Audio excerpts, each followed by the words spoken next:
chất phác, hiền lành, nhưng cũng rất kiên đảm, khéo léo, sáng tạo trong công việc và trong đời sống.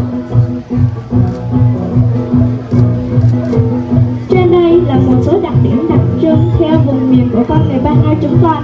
Hy vọng chúng con phần nào giúp mọi người có thêm cái nhìn rõ nét hơn về con người Ba Na. Con xin chân thành cảm ơn.